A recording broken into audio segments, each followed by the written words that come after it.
ESPN First Take is presented by Bass Pro Shops. You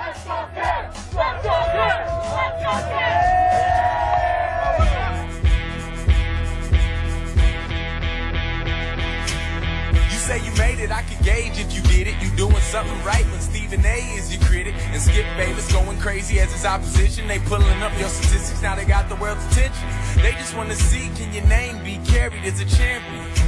Hey, Carrie Champion, I know a bad game gon' give me a bad name on the show for a day, but I love this game.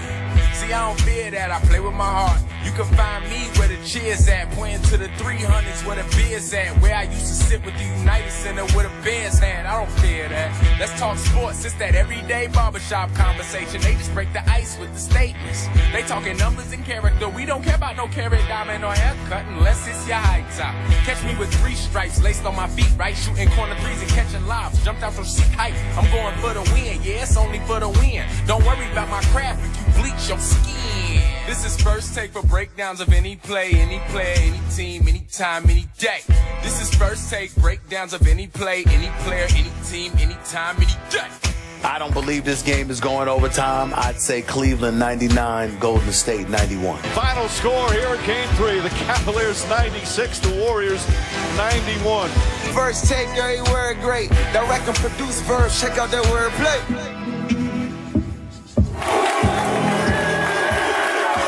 Good morning, everyone. Good morning. Good morning. Good morning. They're yelling deli. They're yelling deli.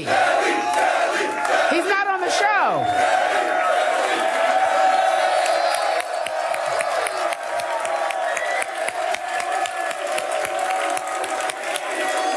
Good morning, Cleveland. You deserve this celebration. They know it.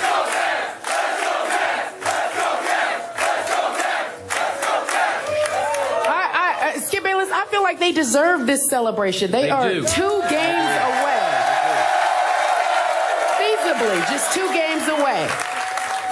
Congratulations on your win last night. Thank you guys for showing up in the rain to be here today. We appreciate you. Were they chanting Carrie or Deli? I believe it was was it Deli? Yeah, I'm pretty sure it was Deli. Or Carrie. On behalf of Skip Bayless and Stephen A. Smith, I'm Carrie Champion, and this is First Take. Thank you for being here. Obviously on the show today, we want to tell you who we have. Joe Hayden, your Cleveland Browns.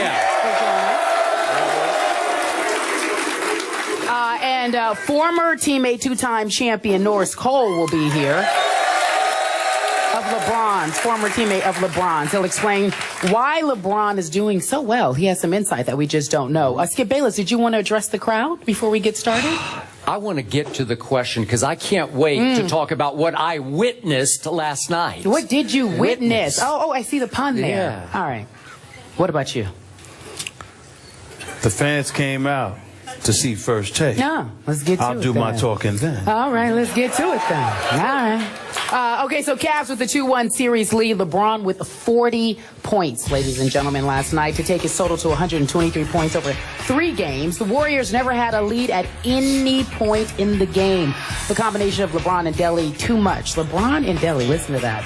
Entirely too much for Golden State, who tried to make a push at the start of the fourth, but it was just not enough. LeBron or Deli scored or assisted on 78 of the Cavs' 96 points. So, Skip Bayless, was it more about the Cavs winning or Golden State losing? First of all, allow me to say, was I ever wrong about last night? In the end, I thought the Cavs won because of what they did. And first of all, and foremost today, I want to pay tribute to King James, who has had a history of some shaky late-game free throw shooting. And I have pointed out that history occasionally on this show. I want to pay tribute because he stepped to the line. He stepped up to the line, the free throw line, with 27 seconds left, and again with 16 seconds left. And he made all 4 huge clutch free throws. And all 4 of them were no doubters. They didn't trickle in. They didn't sort of grease in. Nope. He swished all 4 of them. And way to go, King. I respect the heck out of that.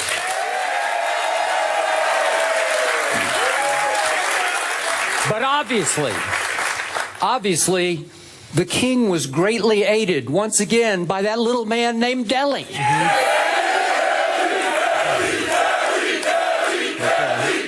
Thank you. You got them started. I know. I didn't mean to set him off. And Delly made, once again, the play of the night.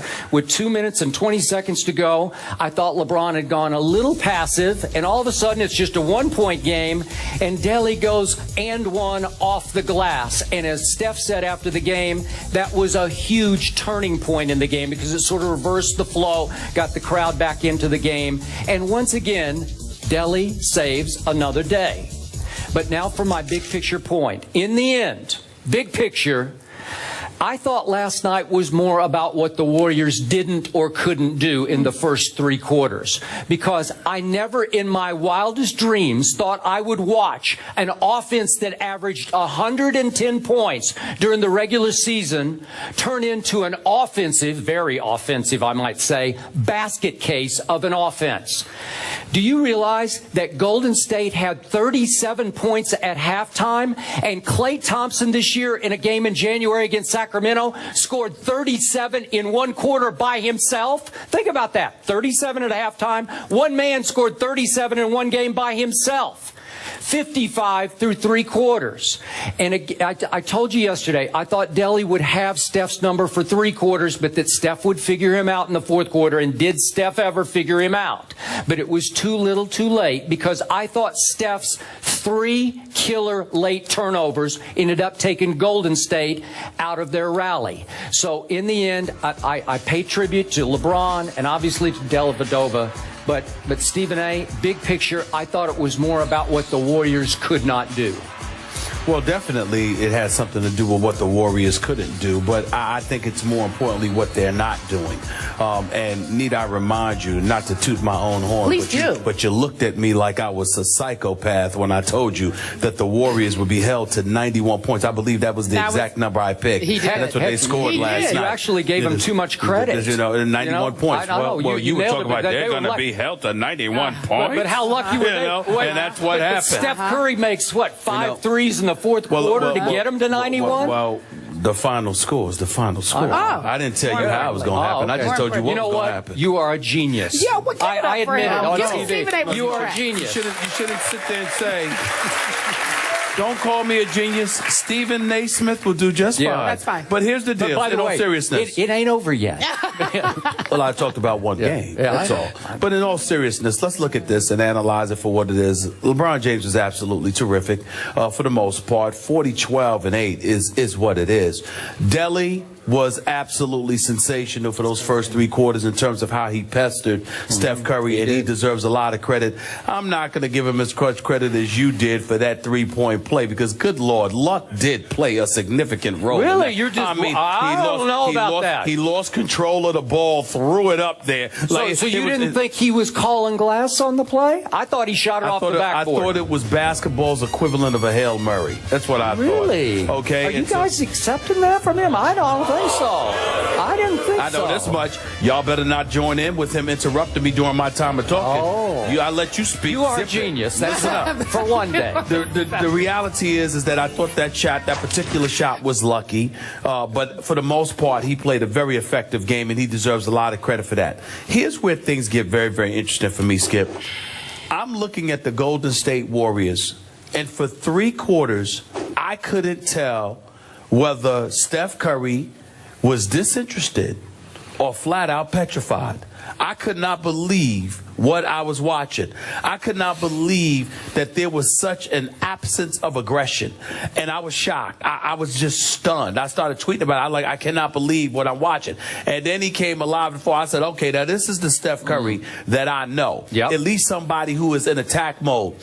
I know that Tim Legler went on SportsCenter and said that, opportunities were created for Steph Curry. He didn't take advantage of them. Skip, listen, Steve Kerr, Alvin Gentry, and all of these boys know far more basketball than me. I didn't see it. I didn't see any adjustments. I see Steph Curry having to work entirely too hard for every shot he takes. And I don't see the adjustments being made by the Golden State Warriors to do anything about it. I look at Harrison Barnes and Draymond Green.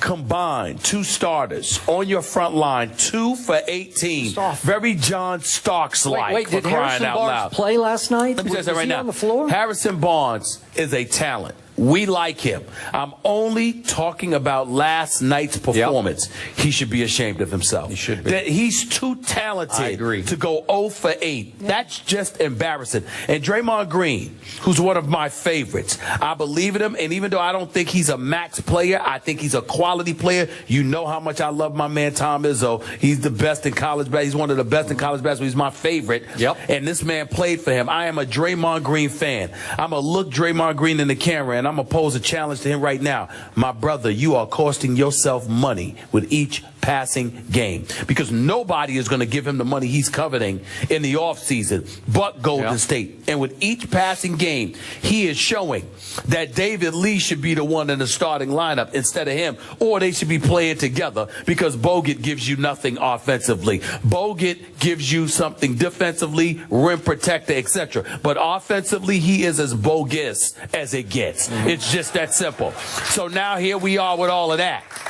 And I'm looking at this, and I'm shocked that we're in this position, not in terms of the 2-1 deficit, but how we've gotten to this point. LeBron James, with a sidekick known as Matthew Dellavedova, is beating the best team in basketball all year long. And Thursday night's Game 4 is Game 7 for the Golden State Warriors. They don't win tomorrow night. There is no way they are winning this series. This is what it's about right here. It's just that simple. It's just that simple. I am with you about what I saw in the first 3 quarters. Now, I'm going to give Delly some credit. I thought he got in Steph's head in the first 3 quarters. You might be right about that. And maybe Steph got mad in the 4th quarter because he just started firing at will, which is when he's at his best. But Steve Kerr deserves a lot of blame for this, both as you suggest on offense, and then I brought this up on the show yesterday. I heard Tim and several analysts bring it up after the game.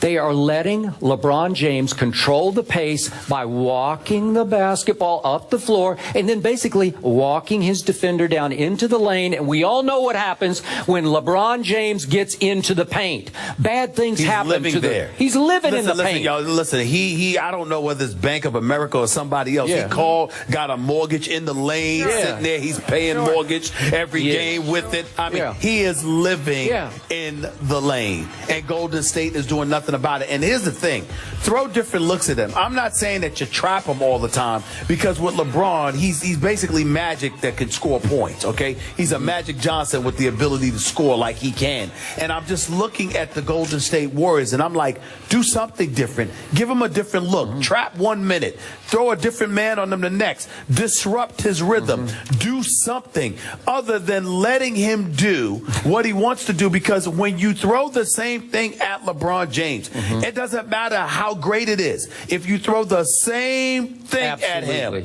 he will figure it out. He already has. There's no way. You have to throw something different at him.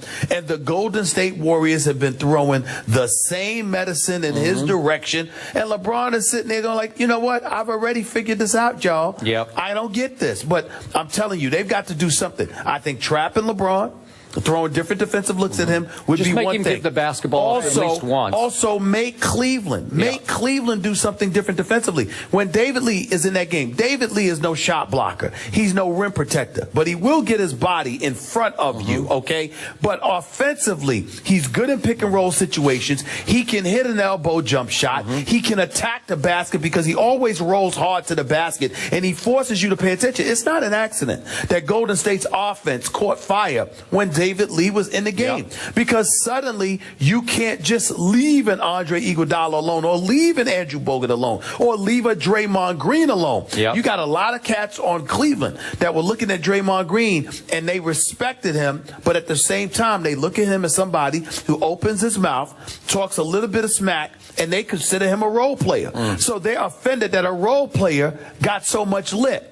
And what they said is, okay, you've been yapping all year long. Now show us what you have. We're going to take Curry away from this. Klay Thompson's only going to do but so much.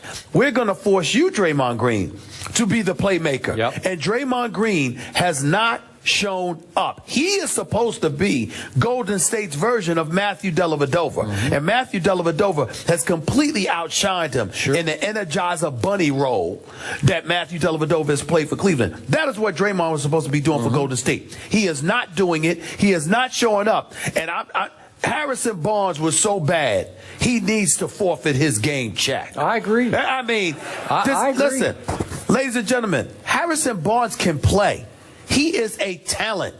To go 0 for 8 in the finals when they're daring you to do something with your talent, what in God's name is that about? I mean, Draymond Green has been bad, but Harrison Barnes has been absent. There is an APB out for Harrison Barnes' game. I cannot believe what I'm watching. I'm not sure he was there last night. I cannot believe what I'm watching. He started on LeBron, trying to guard LeBron, and LeBron would just dribble by him like he was a mannequin, right? Yeah, but the thing about it is, it's one thing for LeBron to be scoring on you, but when the Cleveland Cavaliers are stepping back and saying, show me what you got, with the talent that Harrison Barnes has, it is embarrassing how awful he was. He's got to show up for Game 4. Really. Seriously. He's better.